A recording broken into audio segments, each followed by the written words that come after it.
飞往云南的飞机上，我看了1个半小时的日落。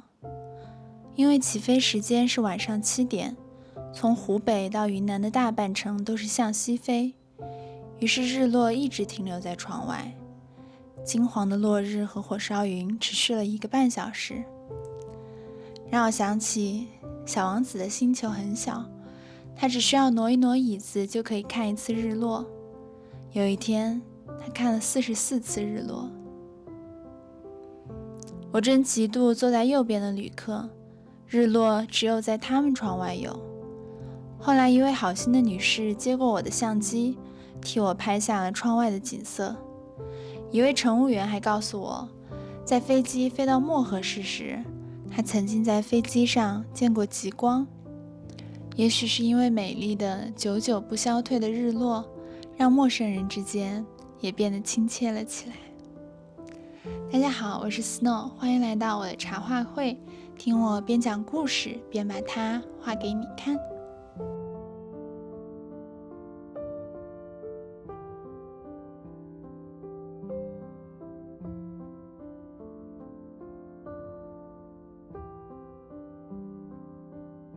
我来到大理就是为了来看洱海，虽然它叫洱海，但它其实只是一个内陆湖。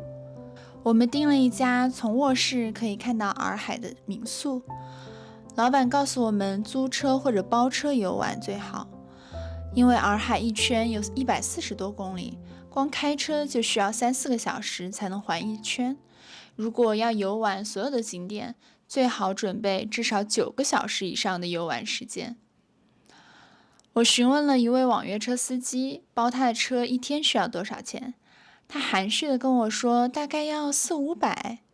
后来我就在美团上找到了租车一天168的店。对于刚拿了驾照1个月的我，开车环洱海真是美梦成真。第一次开新能源汽车，没有柴油车发出的那种嘟嘟嘟嘟嘟声，启动时听起来更像是一艘宇宙飞船。大理的天真是奇特，前一天凌晨还在风雨大作，雷声滚滚，到了第二天中午11点就已经大晴，露出洗刷干净的天空和明媚的阳光。当时在洱海边自驾游时，我正在学着电影里面的酷姐，把玻璃窗摇下来吹海风。结果在旁边几辆车超过我时，路边的积水结结实实溅了我一脸。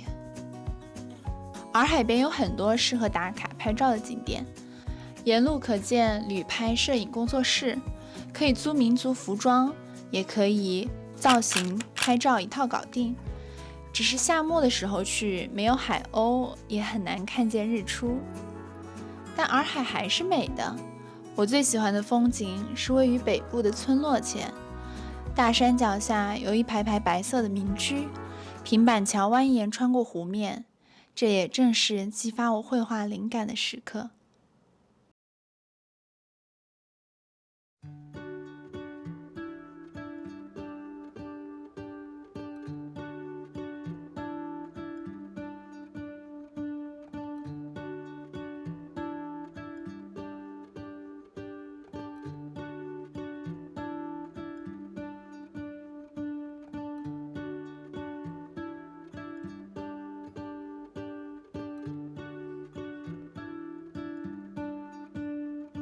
大理主要少数民族为白族，他们的扎染技艺深受各地游客的喜欢。很多女士爱好白色的连衣裙上扎染出的蓝色图案。我曾在商店里见到一条裙子，那层层蓝色的渐变，像极了层岩叠嶂的群山。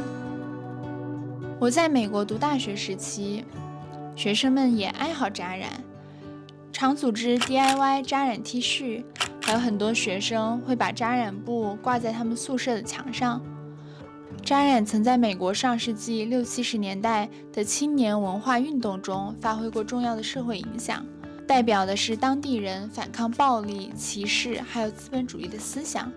与美国人喜爱的彩虹一般多彩耀目的扎染风格不同，白族的扎染以白、蓝为主，看起来素雅又丰富。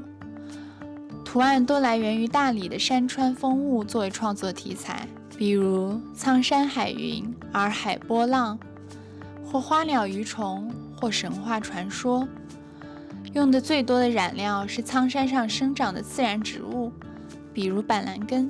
染色时将白布上画好的花纹用针缝起来，从外面看起来就像一个个小疙瘩，这样扎染的时候这些部分就不会被染色。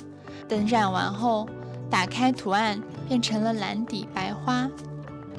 当时我被一家挂满染布的家庭作坊吸引，2米长的布料，有墨绿的、深蓝的、嫣红的，都挂在竹竿上飘扬。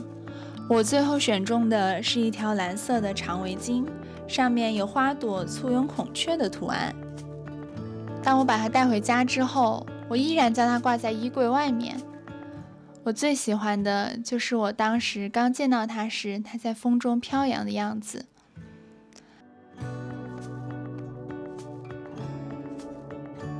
当我与店家砍价时，老板曾伸出手说：“你看看，扎染都把我们的手给染蓝了。”那一刻，不知道是什么样的想法掠过我的脑海，是怜悯吗？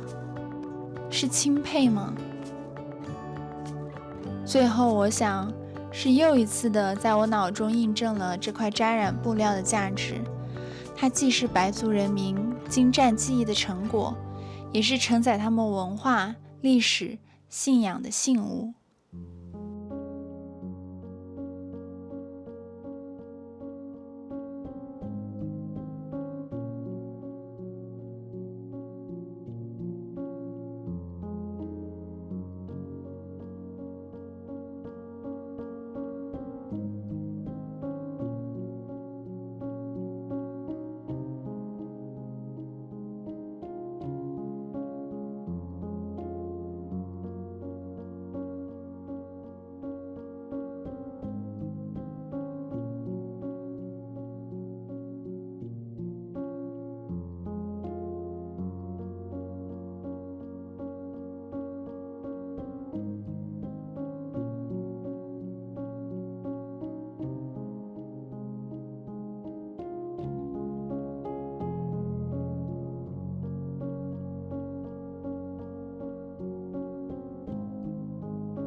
晚上10点还车时，打不到车回民宿，租车行老板开车送我们。